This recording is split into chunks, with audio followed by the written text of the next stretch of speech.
All right, well, it's 10 o'clock. So I think we'll go ahead and get started. If you're just joining, please introduce yourself in the chat. My name is Marie Gerardo. I'm the Recruitment and Partnership Specialist at Engineer World. Leslie, do you want to introduce yourself? Yes, hi, I'm Leslie Brommer. I'm the Curriculum Developer for UTeach CS. And if you were hoping to get Jason Slavatsky's wonderful New York accent, he couldn't make it today, so Leslie's stepping in on his behalf. Thank you, everyone, for coming today.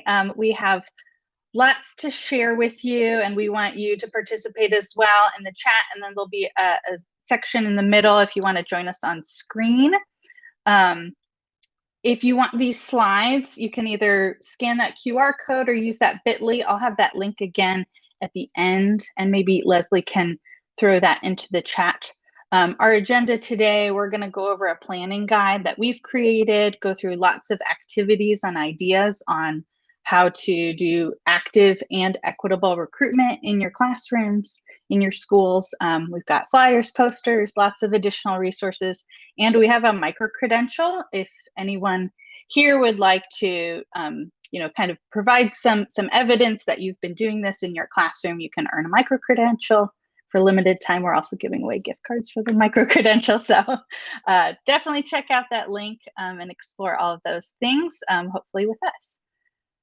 So setting the stage a little bit, this is a really great graphic from Microsoft's Guide to Inclusive CS Education. There's a link in the bottom there about what does equitable participation and computing education look like. Today, we're really going to focus on these first two. So, how do you get students in the door? What are the barriers preventing them from even accessing that CS? And then, what does your student population in your CS classroom look like? Does it look like the rest of your school, or is there some room for improvement there? Before any of this happens, there's some capacity you need to build at the teacher level. So professional development, continual professional learning on the teacher side. And then after that access happens, making sure once the students are in that classroom environment, they're feeling included. This is, largely on the teachers, curriculum, professional development, professional learning, ongoing teacher support. We're not going to talk about that so much today. We're really going to focus on those first two. So I want everyone to stop for a second and kind of reflect on whether your numbers in the past few years have increased or decreased or stayed the same. No shame in whatever it is. 2020 was a very challenging year for everyone, with CS classes even getting cut from schedules. But feel free to share in the chat what has been happening at your particular school. Oops, I went backwards. And then as we go along, I want you to also think about, okay, have just the numbers increased, or is, the type of students is that being more diverse from over the past few years? There's a link in this slide for you to download our recruitment planning guide. This is just, some steps that we've written out to help you, have something, sometimes something tangible helps make that plan work a little bit better.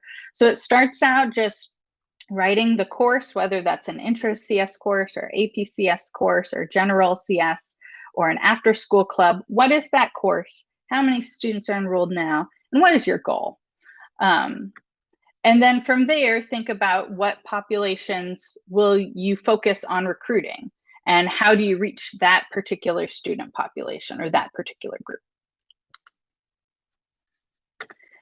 And then who can help? You do not have to do this alone. It is very hard to do this alone.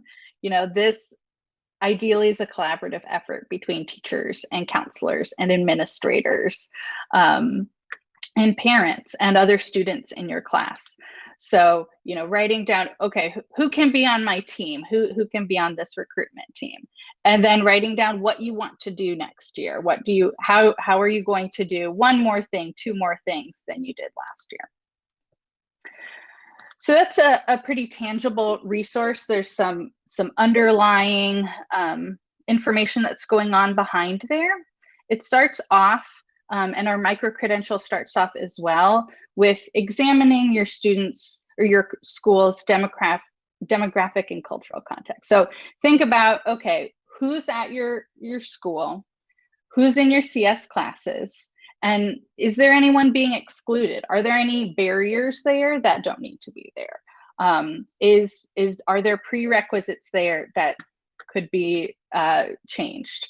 Is the word AP, I know the word AP itself can be intimidating to some students.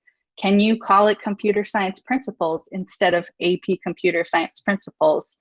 Maybe that little switch is something that would help make the course more accessible to some of your students. And then decide on which themes would be most interesting and most compelling for your students. So on the next slide, we'll get into some ideas for themes. Really connecting with others, so this is that building your team. It's not just you, counselors, administrators, student groups. And then implement your plan, so make a plan, implement it, collect data along the way. So it's hard to know, okay, what worked if you didn't write down, okay, we did this email and we did this activity and these many students participated. So make sure you track everything. And then once you've done one round, reflect on what worked and what didn't and make some adjustments. So we've got some themes here. So there's a lot of different things, and you could have one student and one theme really connects with one student and their best friend, that theme does not connect with them at all. So try out different things. Your students best, but are they interested in art or design? We talked earlier in the keynote, some people were talking about, connecting with music. So find the things that connect with your students. In CS, make sure they feel a sense of belonging. So there's a lot of collaboration that's involved in CS. Make sure students aren't getting that misconception about, they're just going to stare at a computer by themselves for the whole class. There's a lot of collaboration that happens in CS, and there's a lot of social impacts that happen in CS. And also make sure as you go along, you're undermining stereotypes and presenting role models for students of other people in CS that look like them. Okay, so I'm going to go through some activities, lots of different ideas as we go along. If you've tried that activity, let us know in the chat. Let us know if it worked. Let us know if it didn't work so well. We're all here sharing, getting different ideas and resources from each other. And then after I go through some of ideas that we've brought to the table, we'll invite anyone to join us on stage and share their experience as well. So use your students. They can be an amazing resource. Ask your current students, ask your former students to talk with their friends. Each of your students recruits 2 students, 2 of their friends to join the course next year, you've doubled. Leslie, do you want to share your ad that you created or your students created?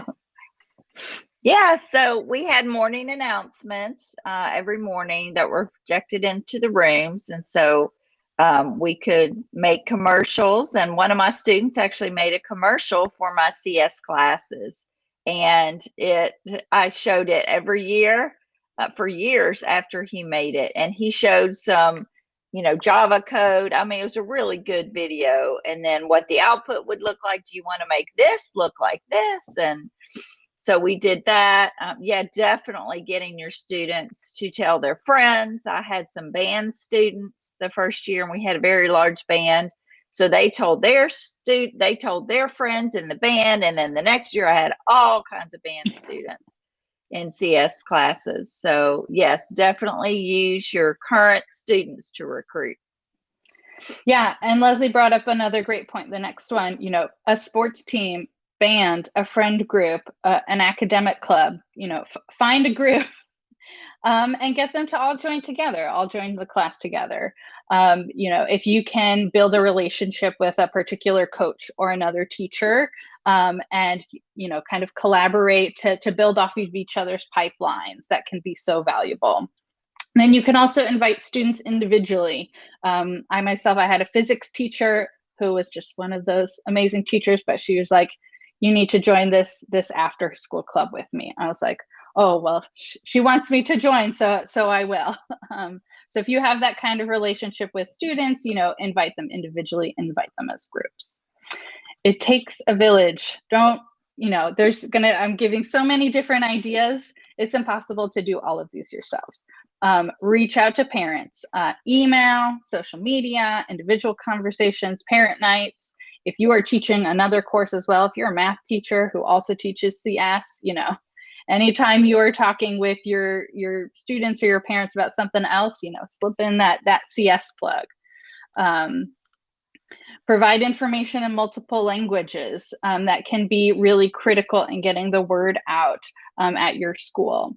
Talk to counselors, administrators, coaches, have everybody else, help.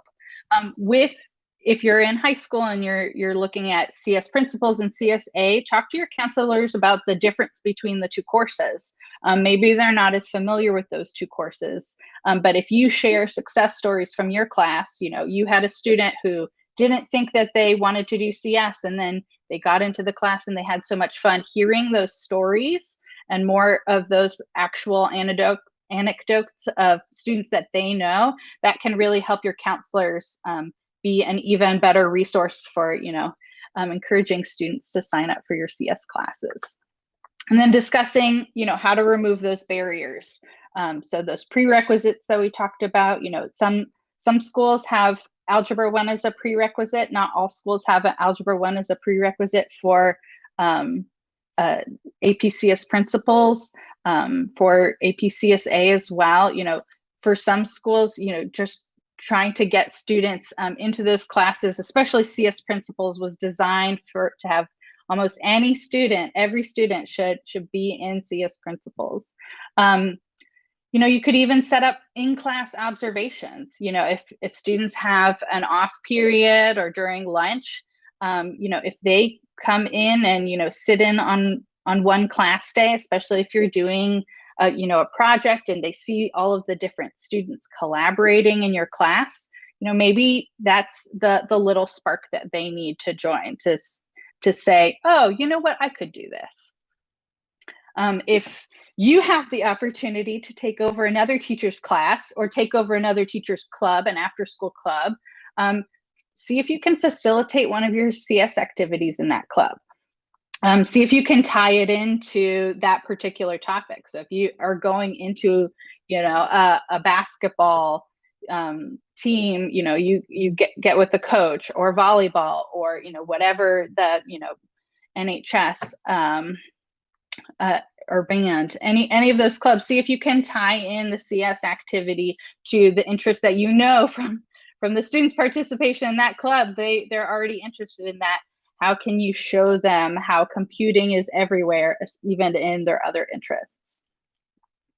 Anytime you have an open house, or an info night, or careers night, or college night, that's an opportunity to set up a little table.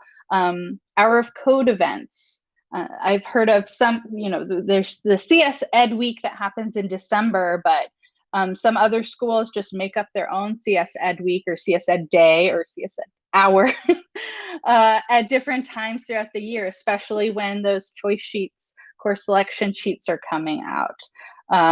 You could have a field trip, take your students out to see a STEM professional, or if you're familiar with NEPRIS, you can invite a STEM professional into your classroom in a virtual setting. Elective fairs, any kind of orientation, parent nights. Brian in the chat, collaborating with another teacher on a project, math, yep, engages students. So, connecting CS to English or social studies, CS. There's so many tie-ins, the possibilities are endless, but finding something concrete, that's manageable, that you can do, and just try it out. So if anybody wants to join us on screen and share your recruitment ideas or continue sharing in the chat, what did we miss? What else have y'all been doing that was really effective? Or what have you done that you tried and didn't work so well? And Leslie, if you have any others to share, feel free to as well. Yeah, Brian pointed out a great idea, esports as fundraisers. We would have those, what is it? The football, basketball, I don't know, 2K, whatever they're called, I don't know, where they play the football or basketball. We would do a football one in the fall and then the basketball one, and bring up, PlayStations, and after school have a tournament. Oh, that would be so fun. So they're just around. So kids that aren't in CS classes then are around, other kids that are. And so then they just start talking and they see people that have like interests as them. And so that's a great way. Parent night is another great way. I mean, I would bring out all the stops. We had a now robot. So we would program the robot to do a little dance and to do some different things. We would have our Sphero robots out. Cyber Patriot team would be out doing their hacking stuff. I'd have projects, student projects, showing on all the different computer screens, different student projects. So that's another great way. Kids come in with it. We did it for 8th graders. And so, they come in and they don't know what's available for them in high school. So getting them hooked early, I'd always start out, hey, do you like to play video games? They'd say, yeah. I'm like, how about writing? Would you like to learn how to write a video game? Yeah. Like, oh, wow. Brian had a good comment earlier about allowing student choice and perspectives to drive the theme, and how, that's challenging but rewarding. If you try out several different of these themes, and then, once the following year when you've got your group of students, once you've built that relationship, ask them. Ask your current students, what of the flyers and the different things that I did you connect with most? What else is most interesting to you about CS? And they're your little case studies. What else? Oh, developing an app or a web page for a band or a basketball team or a club can help all of the students and the whoever the faculty, the teacher coordinator for that is, really buy in. And that's another great avenue. We are getting some great ideas in the chat. Keep them coming. Yeah, so Erin includes girls, non-white students at the table for computer science. Yeah, I mean, for sure, be strategic in your advertisement as well, and who's sitting at the table. Yeah, that's a great idea. Yeah, Cyber Patriot. Yeah, you got to get those students hooked and tell them you're going to teach them how to be a hacker, but in reality, you're going to teach them how to not get hacked. Okay, well, we'll keep moving, but as y'all think of other ideas and what worked well and any challenges that y'all have run into, please continue sharing those in the chat. We've developed some flyers for our two particular courses, and we have two different versions. There's a student-friendly version that's only one page, has a little bit less text, and a counselor version. Because the counselors, there's a little bit more information that they need to know. That's a 2-pager. So making sure, whether you're using these, create something yourself for your courses, making sure the counselors actually understand what's going on in the course. Maybe even invite your counselor to your classroom. Do parents get the student version or the counselor version? It's really up to the teacher. We have both of them available. We didn't make a separate parent one yet, but that is, something on the list. Posters. Okay. I've collected some posters and infographics and articles that we've found. These are also on our website. Just links to some really great resources from CSTA, from all over the internet. That last one is in 8 different languages. Feel free to use these resources, print them out, put them on the wall. If you have other resources, put them in the chat. Always looking for more ideas there. There's some really great toolkits from NC WIT. There's also some resources from College Board. Oh, we've got some more things coming on in the chat. And then we have developed a micro-credential. So if you are doing this, and if you want to collaborate with your counselor and do a micro-credential kind of together, micro-credentials are just competency-based professional learning instead of hours-based professional learning. And we partner with Digital Promise to do these. Just for this particular micro-credential, you describe your school context, your recruitment messaging plan, you complete the recruitment guide and submit one of the artifacts that you've created, whether that's a poster or an activity or an email, and then you reflect on what worked, what could be improved. And if you earn it in this summer, you have an opportunity to win a $50 Amazon gift card. So as we're wrapping up, and I know we have some more time to discuss, the thing that I want to leave y'all with is just make it positive,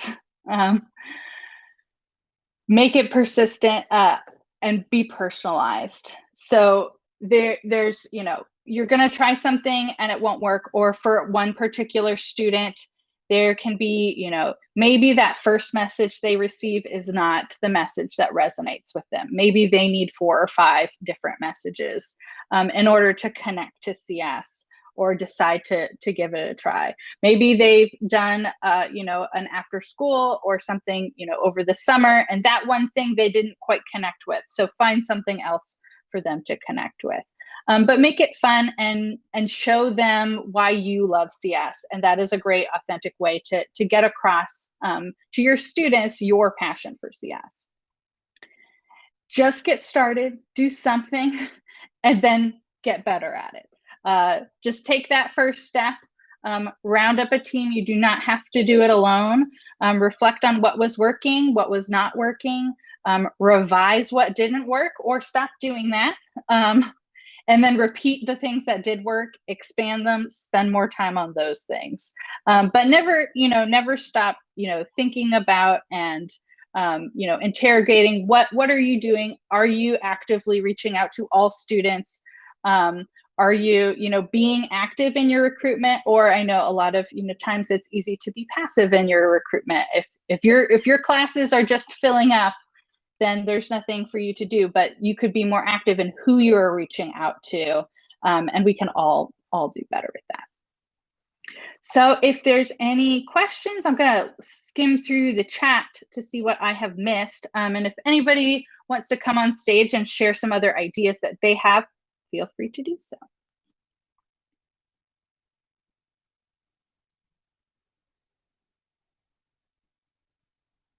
Hi, Marie. Some things we talked about, a challenge is just that students say they don't have time to take a CS course with all the required things that they're going to take. And yeah, if states start making CS a requirement for graduation, that's going to definitely help. Brian said in Georgia, CS can satisfy science or foreign language. Yeah, if a state has it as foreign language, I think that would really help. In Tennessee, where I taught, it could count as your 4th, APCSA could count as your 4th math course. But that didn't really have too many, our counselors didn't really want students to do that. So that didn't really help us much. Yeah, and then Aaron talked about summer camps. That's another great way to recruit, getting the younger students hooked early in elementary school. We did that one year. We had a camp for 3rd to 6th graders, and we did some of the things that I would do with my high school students. We did with them some of the projects from the You Teach curriculum, and I was amazed at what they were able to do. We taught them Scratch, and then we did some of these projects, and they absolutely gobbled it up, and they did a great job. It was fun. And then you turn your high school students into mentors. Yes, and it gets them more engaged. Yeah, they were all helping, and they had a great time. Yeah. Brian, do you have some ideas to share? Well, I was just going to piggyback off of that idea, actually, that we've kind of built into some of our courses and some of our after-school clubs, like your TSA or your FBLA, to have them actually be outreach. Because just like your sports structures, you have to build your pipeline by going into the lower grades and kind of recruiting and stimulating. So you have your high school students go to the middle school and recruit and stimulate and engage the students. You have your middle school students go down to elementary school and say, hey, this is what we're doing in computer science in middle school. You should look forward to this and sign up. So having your students go down to the next level helps a whole lot as far as recruitment. Oh, definitely. Yeah, that's a great idea. Yeah, and if you can have host a hour of code event at your, coordinating elementary schools, and get some of your high school students to go there during that week and lead a week, an hour of code event at that's another great way. Yeah. And Aaron in the chat also is talking about that's a great way to build the CS educator pipeline and connect with your other, team members who at the CS, teachers at the middle school or the elementary school. Make sure you're all talking. Make sure y'all are, sharing resources and having that, in person or virtual time together. Yeah, Erin does a great job at promoting vertical alignment. So it's good stuff. Yeah, and she's got a session at 12:20 today. I guess that is, Erin. Yes, if you want to join that. Yeah, there are a lot of great, it looks like, recruitment sessions in the next couple days. So we're definitely excited to help kick this off, but also learn from everyone else as well. Yeah, we did our last advocacy summit was called Beyond Access, because while we have this great legislation in Georgia that's going to provide access to middle schools and high schools to have computer science, I think a session like this is important to make sure that we get all students to engage in those courses that are being offered. So recruitment is what happens after we get access, to make sure that we're recruiting everybody. So, there's it's one thing, first step, you got to get onto the schedule. Yes. You got to train a teacher, and then you got to fill the class. So there's a lot of different moving parts to this. And every little bit helps. But once you get in and get that course running, then how do you help make that course grow? Well, thank you all very much. This is great stuff. Yeah, thank you. Yeah, I know Georgia is really doing a lot with computer science. Alabama is, I think it's being Arkansas is requiring a CS course in high school, or maybe not requiring, but making every high school offer it. So I'm in Tennessee, and I feel like our neighbors are doing a great job, and there's more I think that we can do in Tennessee. But do whatever you can at that level. Reach out to state government representatives and help them understand the importance of offering computer science, and then tell them you'll get the classrooms filled with these great ideas. Yeah, there's the high level. Every single part needs to be there to make this work and make it work equitably. And the thing with recruitment is, kind of a short-term memory can be helpful sometimes. To be reaching out to the students and then reach out again, and then reach out a different way, and not get discouraged with anything that might not work. but just keep trying, because sometimes it's time, and sometimes, if they are, just thinking about filling they may not have room in their schedules at that moment, but if you reach out again the next year, maybe you reach them at just the right time to get them excited about CS. Well, I was talking so fast to make sure we got through everything, but we're wrapping up early. I hope that's okay with everyone. If anybody wants to share any more ideas in the chat, I'm definitely gonna be looking through those and adding more posters and flyers. Feel free to reach out to us at You Teach Computer Science. I encourage you all to try out the micro-credential, download the recruitment planning guide, and really just connect with the people at your school, build that team, try something, do a little bit more than you did last year, and then track it and figure out what worked and keep doing that. Thank you, everybody, for attending. I will see you around the rest of the conference. Oh, Brian has a great share student success in newsletters, publications, Twitter. I've seen some schools that make their own CS Twitter account if your social media people let you do that. But yeah, just sharing the student projects can be a really great way to get others excited about it, and even district-wide. Thank you, everyone, for attending.